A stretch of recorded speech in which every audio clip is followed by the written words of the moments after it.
তো বাবু, এইচএসে কি নিয়ে পড়বে ভাবছো? এইচএসে তো সায়েন্স, ওটা ছাড়া আর কিছু ভালো লাগে না আমার বাবার। তো মাধ্যমিকে অঙ্কে কত পাবে? অঙ্ক পরীক্ষা তো ভালোই দিয়েছি, এবার যদি স্যার নম্বর কাটে দেন তো আমার কিছু করার নেই। আরে স্যার কি ইচ্ছে করে কাটে? ভুল করলে তবেই তো কাটে। ভুল করলেই কাটতে হবে? একবার দেখবে না কতটা লিখেছি তারপর ভুল করেছি।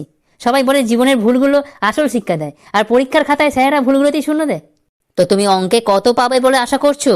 দেখুন, আমার অ্যাকুরেসি এমনিতে ভালো ভুল করার দিক থেকে, তাই হয়তো ওই 100-র মধ্যে 60-এর মতো। ও, 100-র মধ্যে 60 পাবে ভাবছো? না, 100 থেকে 60 কম পাবো ভাবছি। তোমার সাহস আছে বলতে হয়, না হলে 30-40 পেয়েও কেউ সায়েন্স নেয়? হ্যাঁ, আসলে ওই সাহসটাই বরাবরই বেশি আমার বাবার, তাই উনি জোর করে আমাকে সায়েন্সে ভর্তি করে দেবেন বলেছেন। তুমি কিছু বলবে না? হ্যাঁ, বাবা হয় কি বলি বলুন তো।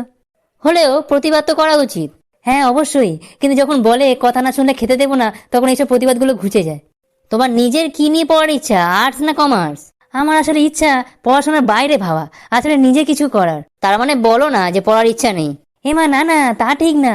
আসলে পড়াশোনার বাইরে একটা আস্ত জীবন পড়ে আছে, তো তেমনই কিছু।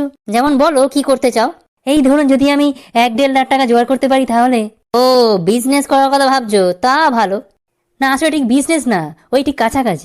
তবে কি শেয়ার মার্কেটে ইনভেস্ট, ট্রেডিং, এসআইপি এসব? আরে না, ওগুলো করতে গেলে তো পড়াশোনা লাগে। আমি চাইছি পড়াশোনা থেকে দূরে গিয়ে কিছু করতে। আরে তাহলে অতগুলো টাকা নিয়ে তুমি কি করতে চাও?